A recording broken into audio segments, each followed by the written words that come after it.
السلام عليكم ورحمة الله وبركاته.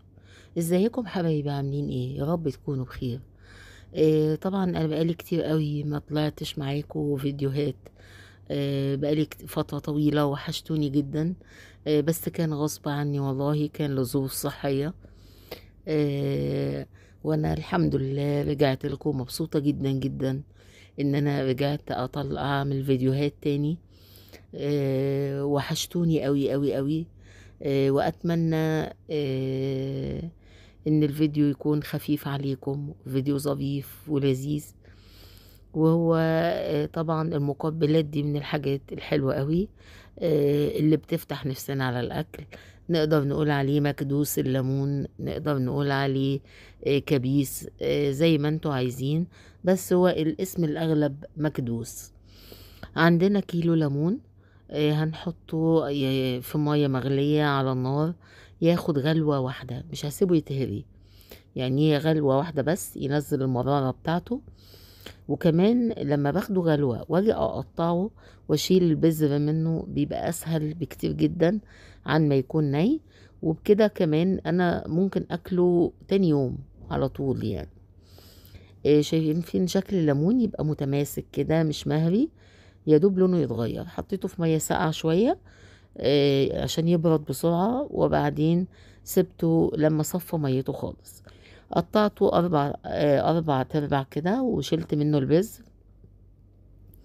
وهحطه في الكبه يتفرم نص فرمه، ما يبقاش مهري قوي، يعني يبقى قطع صغيره كده. بحط عليه بقى، يا اما انا حطيت فلفل الوان احمر مع فلفل شطة أخضر. براحتكم بقى، يعني ممكن نحط فلفل ألوان، فلفل أخضر، فلفل رومي، أي نوع فلفل معاه فلفل شطة لو بتحبوه، بس هو بيدي طعم طبعا حلو جدا. براحتكم خالص. هنفرمه برضو فرمة كده، مش ناعم قوي. ومعانا 3 جزرات هنبشرهم، هننزل بيهم برضو. هنحط معلقتين ونص ملح على بمعلقة الأكل على المقدار ده. معانا 3 معالق عصفر، ومعانا معلقتين كبار حبة البركة. مش عايزة أقول لكم الخليط ده مقوي للمناعة قد إيه. عصفر وحبة البركة وليمون والجزر مغذي جدا. نسيت أقول لكم إن راس توم متقطعة شرايح صغيرة، زودتها عليه. وهنقلب كله في بعضه. اظن مفيش اسهل ولا احلى من كده، ولا بنحطش عليه نقطة مية، هو كده بس. معانا برطمان ازاز مغسول ونضيف وناشف ومتعقم. هنزل بالخليط اللي انا عملته.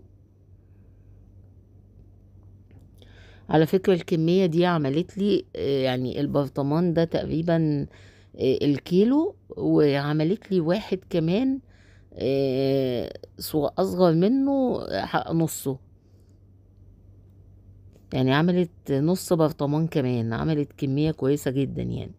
هنحط على الوش زيت عادي، زيت زيتون، اي زيت يعجبكم، اي زيت نوع نضيف. انا حطيت زيت عادي بصراحة، ما حطيتش زيت زيتون. وهنغطي البرطمان، ومن تاني يوم نقدر ناكل منه. حلو جدا، تحفة جدا، الطعم رائع. صدقوني لو جربتوه هيعجبكم قوي، ومش هتجربوا، مش هتبطلوا تعملوه. يا ريت لو عجبكم الفيديو بتاعي ما تنسونيش في لايك وشير وكومنت حلو منكم، بيفرحني وبيسعدني. وحشتوني جدا جدا، ويسعدني ان اشوف لايكاتكم وكومنتاتكم اللي وحشتني قوي. والسلام عليكم ورحمة الله وبركاته.